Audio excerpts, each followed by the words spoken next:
वफाकी गवर्नमेंट उसका इस्तेमाल करती है, उन डॉक्यूमेंट्स का, उन स्टैंडर्ड्स का।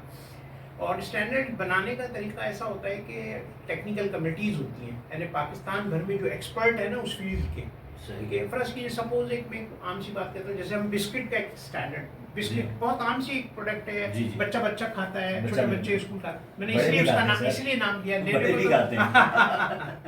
जी हाँ। तो उसके जो बड़े मैन्युफैक्चरर पूरे पाकिस्तान में होंगे ना सारे, वो सब उस कमेटी में शामिल होंगे। सही।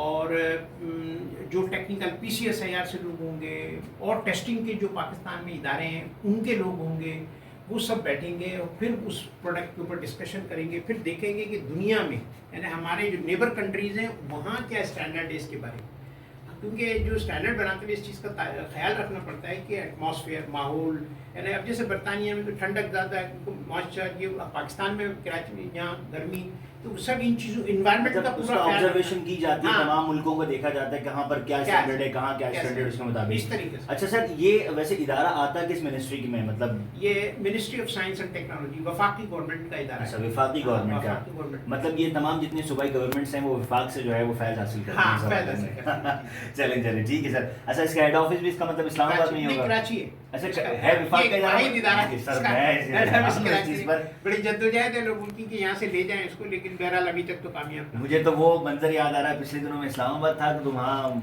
दफातर ना सरकारी एक ही जगह पर है, तो मैं समझा कि वहीं पर शायद आपका दफ्तर है। यहाँ ये गुलिस्तान जौहर में इसका दफ्तर है। चले चले, ठीक है। मगर सर देखें, ये दफ्तर इसका यहाँ पर मौजूद है, समझिए कि मैन हेड है, इसका कोई सब दफ्तर भी होता है? इसके बहुत सारे दफातर हैं, मैंने यूँ समझे कि कराची से निकले तो हैदराबाद, सही, हैदराबाद से आगे चले तो लाहौर, फिर लाहौर से पिंडी, इस्लामाबाद, फैसलाबाद, गुजरांवाला, ये बहुत सारे दफातर, फैसलाबाद, इस्लामाबाद, जगह जगह पर मेजर जितने भी, हाँ, पेशावर, मेजर, कोयटा, हब, मतलब बड़े बड़े सिटीज हमारे वहाँ पर इसका बिल्कुल। और पोर्ट पे भी है, गवादर पोर्ट, सही, वहाँ पे भी ऑफिस है, हब चौकी पे ऑफिस है, कोयटा ऑफिस है। तो ये तकरीबन सारे शहरों में बड़े जो मेजर सिटीज़ है ना जहाँ इंडस्ट्री है, क्योंकि बुनियादी तौर पे स्टैंडर्ड जो है ना वो इंडस्ट्रियलिस्ट को हेल्प करता है कि वो अपनी प्रोडक्ट कैसे बनाए, उसका मेयार क्या हो, दुनिया में क्या स्टैंडर्ड्स हैं और पाकिस्तान ने क्या स्टैंडर्ड मुतय्यन किया है इस प्रोडक्ट के बारे में, क्योंकि उसकी मॉनिटरिंग होगी। उसने प्रोडक्ट बना लिया, जब बाजार में जाएगा या जो हमारे फील्ड स्टाफ जब उसकी फैक्ट्री में जाके इंस्पेक्शन टेस्टिंग करेंगे तो फिर वो प्रोडक्ट क्वालिफाई नहीं कर पाएगा अगर उसने पाकिस्तान के मेयार का ख्याल नहीं रखा। तो इसलिए मोस्टली हमने कोशिश की है कि जो इंडस्ट्री, बड़े मेजर इंडस्ट्रियल एरियाज हैं वहाँ उनका हमारा ऑफिस होना चाहिए।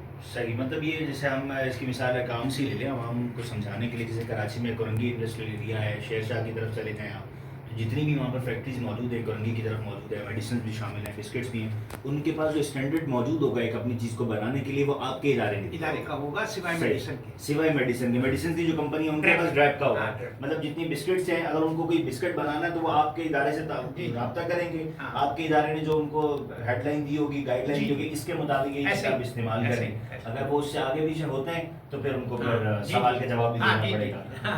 मतलब आप सवाल करेंगे फिर वो जवाब देंगे, ऐसा ही है। चले चले, ठीक है सर, माशाल्लाह। अच्छा सर, वैसे आपने बताया कोई स्टैंडर्ड होता है, मगर स्टैंडर्ड होता क्या ये तो बता दीजिए। देखिए, ये डॉक्यूमेंट होता है, पूरा एक डॉक्यूमेंट होता है। जैसे अगर बिस्किट पे हम बात कर रहे हैं तो बिस्किट का एक डॉक्यूमेंट है, उसका नंबर है 363, पाकिस्तान स्टैंडर्ड 363। ये बिस्किट का स्टैंडर्ड है। ये मैं जानता हूँ टर्म 363 का क्या मतलब है, 614 का क्या मतलब है, 221 का क्या मतलब है, ये मुझे पता है, आम आदमी तो उसको नहीं अंदाजा होता। ये हम कोड से उसको पुकारते हैं, लेकिन उसके साथ फिर उसका नाम भी लिखा हुआ होता है। अगर PS221 में बोलूँगा मतलब ये बनास्पति घी का स्टैंडर्ड है। PS221 मुझे तो वो रेस्क्यू 1 इसी तरह से 363 बिस्किट का है, 614 वेफर्स बिस्किट का है। अच्छा, इस तरीके से बहुत सारे, हर प्रोडक्ट का अपना एक कोड होता है, हमने सिलेक्ट किया हुआ है, उसके आगे उसका नाम भी लिखा हुआ होता है। तो मैं नाम इसलिए ले रहा हूँ कि आवाम को कोड का नहीं अंदाजा होगा, इसलिए मैं बार बार नाम ही ले रहा हूँ प्रोडक्ट का। नहीं, आवाम को बिल्कुल मालूमात होनी चाहिए। हाँ, मालूमात होनी चाहिए, बिल्कुल होना चाहिए।